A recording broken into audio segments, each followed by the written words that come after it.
Hi hello welcome to Kiran TV news. మనతో పాటు ప్రముఖ రాజకీయ సామాజిక విశ్లేషకులు చంద్ర శ్రీనివాస్ గారు ఉన్నారు. రీసెంట్గా నటుడు ప్రకాష్ రాజ్ ఆయన నిజ జీవితంలోనూ అటు తెర మీద కూడా అద్భుతంగా నటించేటువంటి వ్యక్తి మనందరికీ తెలుసు, నేషనల్ అవార్డు విన్నర్. అలాంటి వ్యక్తి ఇప్పుడు పవన్ కళ్యాణ్ గారిని టార్గెట్ చేసినట్టుగా కనిపిస్తుంది. దీనిపై ఆయన విశ్లేషణ అడిగి తెలుసు. సార్ నమస్తే. నమస్కారం అండి. సార్, నటుడు ప్రకాష్ రాజ్ గారి గురించి మీకు బాగా తెలుసు. ఆయన రీసెంట్గా కంప్లీట్గా పవన్ కళ్యాణ్ గారినే టార్గెట్ చేసి ఒక రేంజ్ అంటే ఒక స్థాయికి మించి వాడు అనే స్థాయి వరకు వెళ్ళిపోయింది ఆయన మాటల్లో. ఏమంటారు సార్ దాన్ని? అంటే వినాశకాలే విపరీత బుద్ధి అంటారు అనమాట.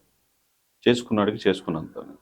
ప్రకాష్ రాజు జాతీయ నటుడు అయి ఉండొచ్చు, కానీ జస్ట్ టాస్కింగ్ అని సమస్యల మీద మాట్లాడొచ్చు, కానీ పవన్ కళ్యాణ్ గారిని అనే స్థాయి అయింది కాదు. పాపం ఇక్కడే ఉంటున్నాడు హైదరాబాద్లో.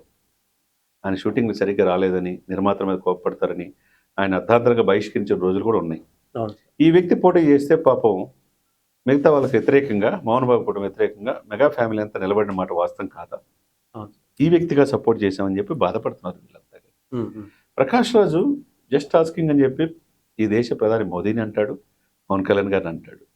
పవన్ కళ్యాణ్ గారిని అంటానికి అసలు మీ స్థాయి ఏంటి, మీ ఆలోచన ఏంటి, మీ పనితీరు ఏంటి, మీరు ఈ దేశానికి ఏం చేశారా, ఈ రాష్ట్రానికి ఏం చేశారా? లేకపోతే చట్టసభల్లో ఏమన్నా మీరు ఎంపీగా పోటీ చేసి డిపాజిట్లు కూడా బెంగళూరులో రాలేదు కదా, కర్ణాటక రాష్ట్రంలో? మరి మీ స్థాయి ఏంటి? నువ్వు చెప్పేవాడివా? ఇప్పుడు కుహనా లౌకికవాదుల ముసుగులో ఇటువంటి వాళ్ళు బీజేపీ రోజు రోజు గ్రాఫ్ పెరుగుతుందని, బీజేపీకి హిందూ సనాతన ధర్మాన్ని భుజానికి ఎత్తుకున్నాడని, ప్రజలు ఏదో మోసం చేస్తున్నాడని హరిహర వీరముల సినిమాని విమర్శిస్తాడు, ఇంకో దాన్ని విమర్శిస్తాడు. పవన్ కళ్యాణ్ గారిని విమర్శించే స్థాయి ఇది కాదు కదా. ఆయన ఈ రోజు కూడా విమర్శించాలి ఆయన్ని. ఆయన వ్యక్తిగతంగా ఎప్పుడు ప్రశంసిస్తున్నాడు. కాబట్టి ఇటువంటి వ్యక్తులతో సమాజం చాలా జాగ్రత్తగా ఉండాలి, జాగరూకత ఉండాలి. ఇటువంటి వ్యక్తులు సినిమాల్లో విలక్షణ అంటే కానీ నిజ జీవితంలో కాదు. కాబట్టి హరీష్ గారు వీళ్ళ గురించి ఎక్కువగా ఆలోచించుకుంటుంటే మంచిది. బెట్టింగ్ యాప్లో ఉన్నాడు పాపం. ఆ బెట్టింగ్ యాప్ నుంచి బయటపడమనండి. అంటే ఎలాంటి ఒకవైపు సిట్టు, ఒకవైపు ఇడీ దర్యాప్తు చేస్తుంది. దెయ్యాలు వేదాలు వల్లించినట్టుగా మీరు చేసే తప్పులు కప్పిపుచ్చుకోవడానికి సెలబ్రిటీ స్థాయిలో ఉన్న వ్యక్తిని, పవన్ కళ్యాణ్ని, సీఎంని, పిఎంని విమర్శిస్తే ఐడెంటిటీ క్రైసిస్ అంటారు సార్. ఐడెంటిటీ క్రైసిస్ అంటే ఐడెంటిటీ క్రైసిస్ ఉన్న వాళ్ళు తనకు కంటే పై స్థాయిలో ఉన్న వాళ్ళు విమర్శిస్తే వీళ్ళు కూడా మీడియాలో కనపడతారు కదా.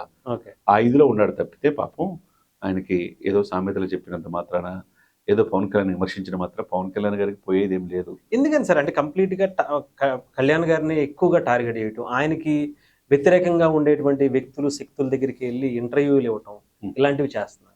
అంటే నేను చెప్పే కదా, వినాశకాలే విపరీత బుద్ధి అంటారు. తను తీసుకున్న గొంతు తనే పడతాడు. తను జరిగిన తప్పును సరే సరిదిద్దుకునే పరిస్థితి వస్తుంది. నువ్వు ఎన్ని ఫిల్మ్ఫేర్ అవార్డులు వచ్చినా, ఉత్తమ నటుడు వచ్చినా నిజ జీవితంలో నువ్వు ఉత్తమ నటుడు కాదు. జస్ట్ టాస్కింగ్ అని ప్రశ్నించే మీరు విచక్షణ కోల్పోయి ఈ దేశం మొత్తమే ప్రశంసించే పవన్ కళ్యాణ్ గారిని విమర్శించే స్థాయికి నువ్వు ఉందంటే చివరికి నీవు ఏ స్థాయికి దిగజారిపోయావో అర్థం చేసుకోవాలా. కాబట్టి కొద్దిగా మతి స్థిమితం కోల్పోయి మాట్లాడుతున్నాడా, లేకపోతే సైక్రాటిస్ట్కి చూపించాలా? చాలా మంది జనసేన కార్యకర్తలు అంటున్నారు. మరి అది కూడా ఒకసారి చెక్ చేసుకోవాల్సిన అవసరం ఉందేమో అని చెప్పి అనిపిస్తుంది. ఇవన్నీ బాగా ఖాళీగా కనిపిస్తున్నారు సార్. ఆయన అంటే సినిమాలో అవకాశాలు లేవంటారా? ఏమో సార్, అలాగే అనిపిస్తుంది. ఏమో చూడాలి మరి. ఏదైనా కానీ అతను పాపం ఓ నటుడే, కానీ ఉత్తమ నటుడేం కాదు. నిజ జీవితంలో ఉత్తమ నటుడు ఎప్పటికీ కాడు అనేది ఈయన మాటలను బట్టి తెలుస్తుంది. Right sir, thank you.